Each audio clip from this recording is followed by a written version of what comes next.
Assalamualaikum warahmatullahi wabarakatuh. Bismillah. Bismillah. Alhamdulillah.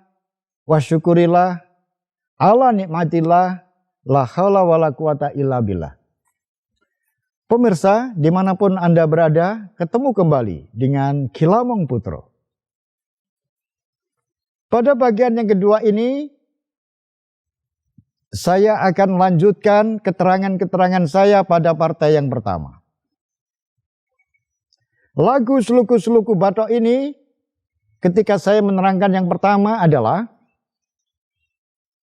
bahwa Seluku-Seluku Batok ela elu adalah menggambarkan seorang yang sedang berzikir, kemudian sambil duduk dan badannya digoyang-goyangkan sambil mengucapkan lafal La ilaha illallah. Kemudian saya juga sudah menjelaskan tentang ladang-ladang zikir yang begitu luas. Ada zikir syiri dan ada zikir syariat. Nah, sekarang saya akan melanjutkan. Seluku-seluku batok ela elo.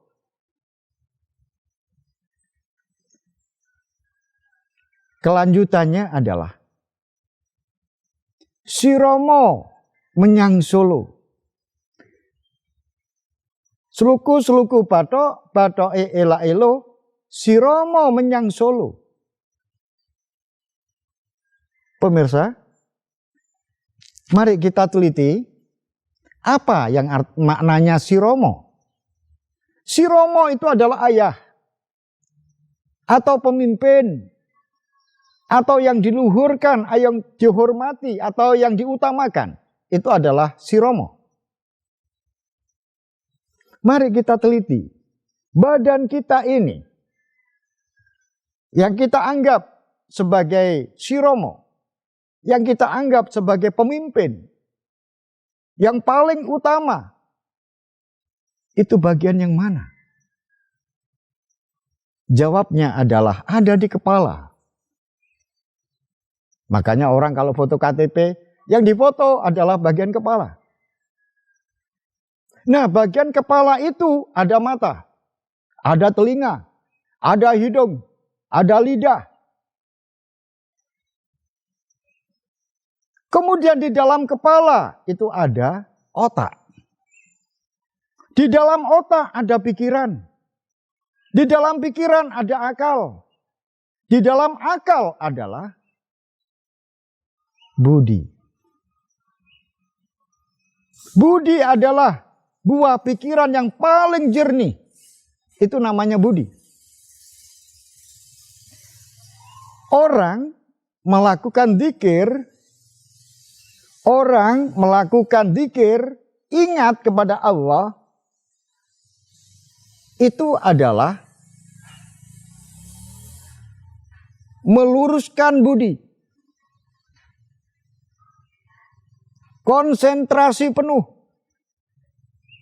Setelah konsentrasi penuh, maka sampailah kepada pikiran kita fokus pada sebuah titik, yaitu pada alif mutakalimun wahid. Alif mutakalimun wahid yang berdiri antara kedua alis itu, yang besarnya satu sodo, itu yang kita pandang secara terus menerus. Alif mutakalimun wahid ini bagi orang-orang yang terbiasa, lelaku, tidak asing lagi.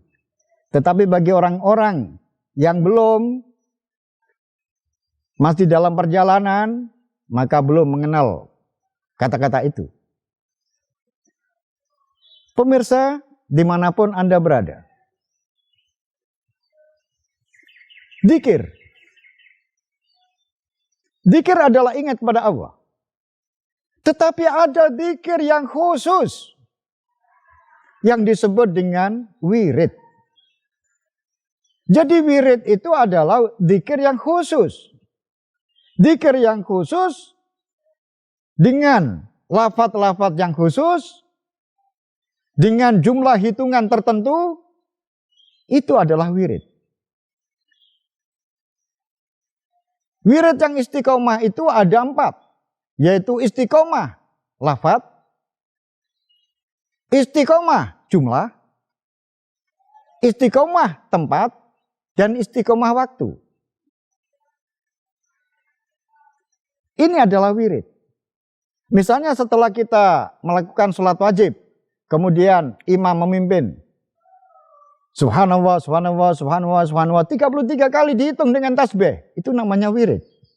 Alhamdulillah, alhamdulillah, alhamdulillah, sampai 33 kali. Itu adalah wirid.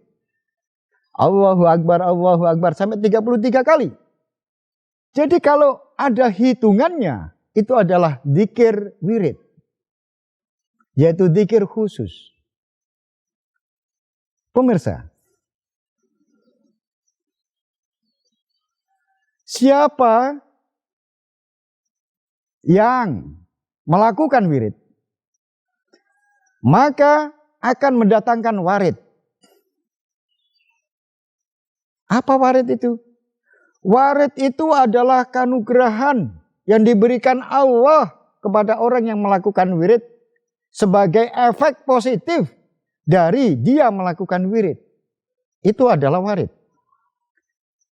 Nah, warid yang digosok secara terus-menerus, secara kontinu, secara istiqomah, maka ibaratnya adalah besi yang digosok dengan besi sembrani.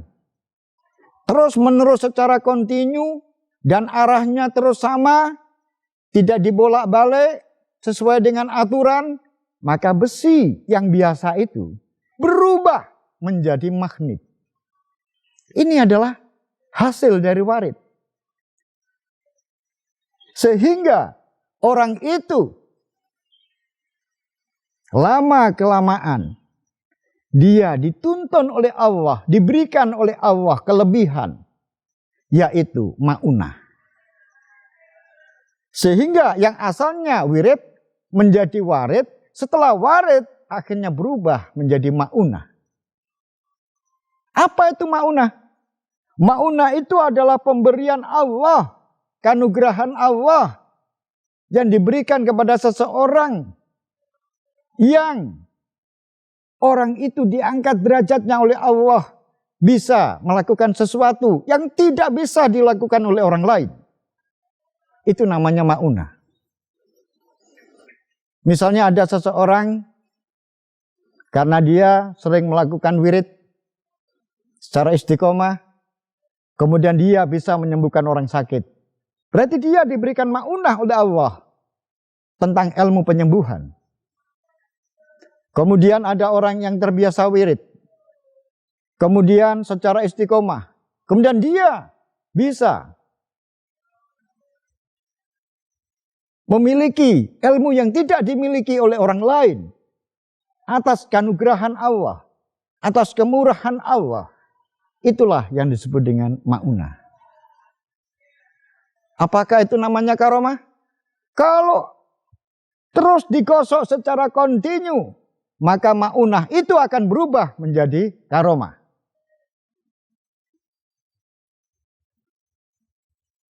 Pemirsa yang budiman, terkadang banyak orang yang salah kaprah. Orangnya masih hidup, dia dikatakan bahwa kiai itu, ustadz itu memiliki karomah. Jangan, itu namanya salah kaprah. Karomah itu hanya bisa dibuktikan setelah orangnya itu wafat. Tidak ada karomah ketika orangnya itu masih hidup. Kalau orangnya masih hidup, itu namanya ma'unah. Nah, kalau ingin membuktikan bahwa orang itu memiliki karomah atau tidak, tunggu sampai dia wafat. Kemudian datanglah ke makamnya. Kemudianlah bertawasul kepada orang itu. Kemudian berdoalah kepada Allah agar diberikan sesuatu yang sesuai dengan karomahnya orang yang Anda datangi tadi. Apakah orang yang wafat tadi itu bisa memberikan sesuatu kepada kita yang datang? Kalau dia masih bisa mendatangkan maunah-maunahnya ketika dia hidup, maka itu baru dinamakan orang itu memiliki karomah. Contoh, ketika itu Giri Kedaton diserbu oleh Majapahit, sehingga Sunan Giri yang kedua dan Ratu Mas Pratikel itu menyingkir ke pantai utara. Kemudian datanglah Mbak Agung dari Lamongan, menyampaikan berita bahwa saya sedang bermimpi sampai 3 kali didatangi oleh Sunan Giri Gajah Ainul Yakin, guru saya, ya orang tuamu, untuk membongkar makamnya. Lah tentu saja, ini mimpi apa? Lawang makam bagus-bagus kok disuruh bongkar. Tetapi dia tidak percaya. Karena keadaan yang begitu genting. Oleh Mbak Agung mengatakan, bagaimana kalau kita coba? Toh kalau nanti kita itu tidak mendapatkan apapun, kita kembalikan lagi. Akhirnya diloloskan. Apa yang terjadi? Setelah makam itu dibongkar, pelupuh yang pertama dibuka di bagian tengahnya. Kelihatan kain kafan Sunan Giri yang masih utuh. Kemudian keluarlah yang namanya tawon-tawon, berjuta-juta tawon. Setelah itu pelupuhnya dibuka semuanya. Dan semakin banyak tawon yang berterbangan. Ternyata tawon-tawon itu menuju kepada prajurit-prajurit Mojopahit yang menyatroni Giri Kedaton, dan tawon-tawon itu mengusir mereka.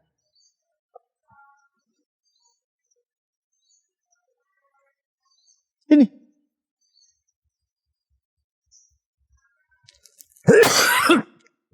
maaf. Jadi